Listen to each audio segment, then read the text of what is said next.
All right, guys. What is one of the most dangerous tools that someone can use, or weapon that someone can use against you easily without you ever even having a chance to see what before you can even see anything? What is the most dangerous weapon? In my opinion, almost more dangerous than a gun, even though a gun, there's more gun deaths than knife deaths. It's a knife, right? Something as small as this, right? This is my bigger blade, right? Something as small as this could be your undoing, okay? So in this situation, you always want to make sure you're aware of your surroundings, number one. So when me and my wife, we went to a Chinese restaurant yesterday. I told her, I'm like, hey, I want to sit facing the door because I want to be able to see exactly who's coming in the door, right? Not that I'm crazy or psychotic, but a lot of guys are so unaware, unfortunately, in this society. A lot of people are unaware, so they'll sit facing, and then next thing you know, someone comes up behind you and shanks you. At least if you're facing them, you can see what's going on. But if someone catches you from behind with this, it's all but over for you. You have no opportunity. At least with here, I can get and then skedaddle, right? I can run. But I want to be able to make sure I'm aware, number one, of my surroundings. Here's another thing. So me and my wife had to go to City Hall to get her license, right? For teaching. She had something she had to do for her classroom. So as we were walking in, we're downtown Boise. As we were walking in the City Hall in Boise yesterday, there's a guy that was walking behind me. He's wearing a hoodie. That's not saying a hoodie is always a bad thing, because I wear hoodies all the time. You guys have seen me in my videos wearing hoodies. This guy was visibly upset, so I want to keep my eye on him. I opened the door,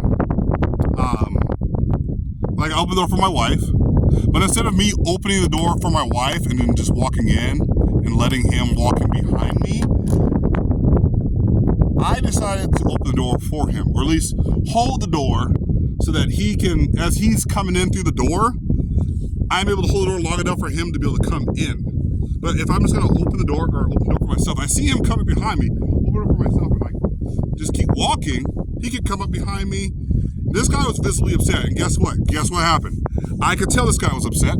He cursed out one of the clerks, one of the at the front desk. He cursed him. Oh, there's millions of people, and I remember saying this. There's millions of people in Idaho, and you guys can't effing take care of me. There's nobody even here. I have to do an appointment. I have to schedule an appointment. He was visibly upset, and I knew he was upset even before we even came inside.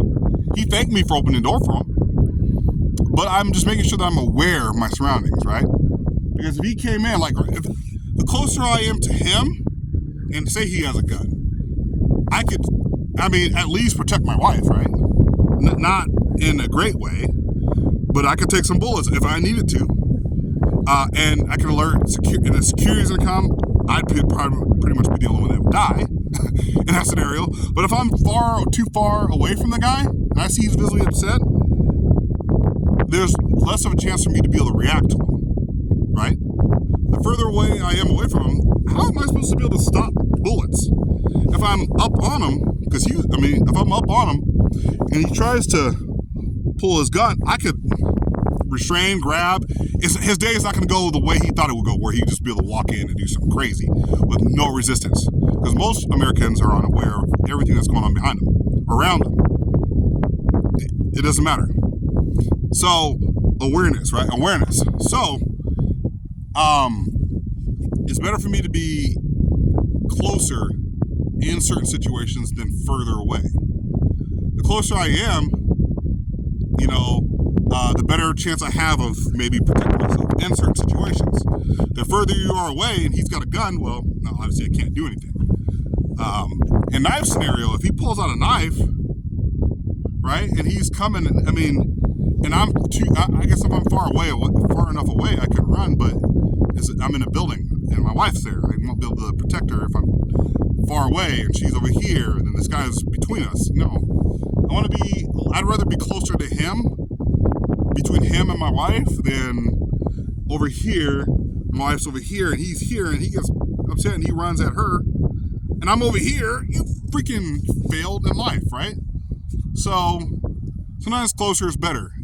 And in a situation with a knife, this is the most dangerous tool because some people they'll come up behind you and they'll whip out their knife, right? They'll whip out their knife, and they're like going crazy, right? And they're swinging for the hills.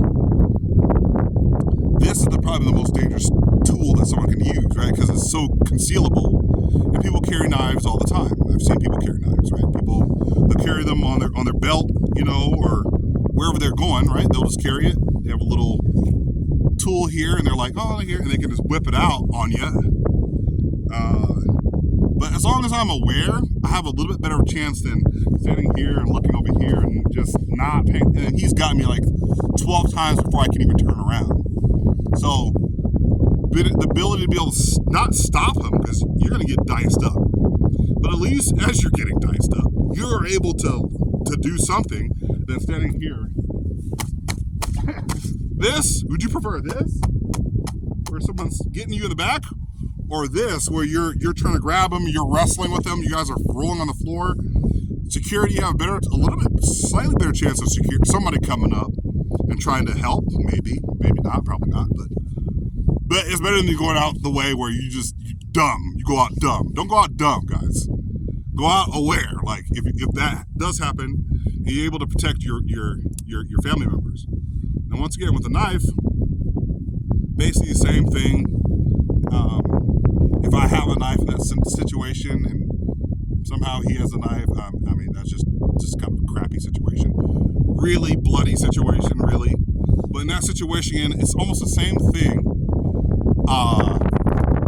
as I would with my longer blade. With a knife, it's obviously shorter. I have less reach, right? There's less reach. Obviously, there's less reach. I know it's not like completely even, but there's not very much reach. So once again, that knife is just going to be between you and your attacker. Once again, quick strikes. It's the same thing, guys. A lot of people think, once again, I have to be an expert in knife fighting. I have to be an expert in stick fighting. I have to be an expert with a bow staff in order to be able to protect myself. No. You can pick one of these up and train and practice with this thing, right? Once again, you're just painting. I'm picking part like this. I'm kind of moving, but I'm more fluid, right? Because if I'm doing this whole thing, once again, you're predictable. Okay? Come over here, he cuts you. Come over here, he cuts you, because you're doing the same pattern. Don't do the exact same sweeping pattern. My pattern needs to be where he doesn't know where that knife's going next. Okay? Once again, from the side, if I'm moving, I can catch. Quick. Right here. That's it. Not over here, swinging over here for the hills or over there. Just quick movements. Quick movements. And you want to go for the hands. You don't want to go for I'm trying to get past his hand with his knife in it. And trying to get to his face or his stomach or what. No. First of all, it's going to land you in prison. Probably, maybe, I don't know. I'd rather get caught, like if police respond to a scenario, I caught his hands. I caught his hands up, man. His hands are all, he can't use his hands. That's a better scenario where, I'm not saying both of you live, because knife scenario, that's like to the death. Two people pull out knives, that's the death, okay? But in a scenario, I'd rather someone live, but not possible. Catch his hands, man. Catch those hands. You're the trained one. He's not. He's going for your face. He's trying to swing and dice and do this whole thing, or try to do one of these things. And at that point, if I'm moving, I can catch. I can catch. Even if I miss, he catches me. He's got to come back here and wind back up to swing, or swing from here. Or if he goes here, he's going one direction. Now he's got to change directions, and it's a little harder for him to change directions. Where from here, I can move. I could come over here and then come over here, and then come over here, and then come over here, and then come over here. So once again, it's like a wall. It's a wall between you and him. My chances may be slightly better to catch him than him catch me if he's going one direction or if he's just swinging for the hills. Swinging from here, this whole area is all ripe and ready to go. I can boom, boom, boom, boom. Next thing you're like, whoa, what the hell, you know? He may try to go for you again, but you're already ready. You're already ready. It's just quick little movements. The smaller the movement, the easier you can do more of that same movement, okay? But if you're doing this, 1, 2, 3, 4, like, not saying that's how slow people go, but I'm saying this, I can see, you're telegraphing everything from here, because now from here, I know you're gonna come from here. So I can, boom, catch you. Boom, catch that arm. Boom. Catch it, right? Move, right? It's quick movements, guys. It's really, really simple.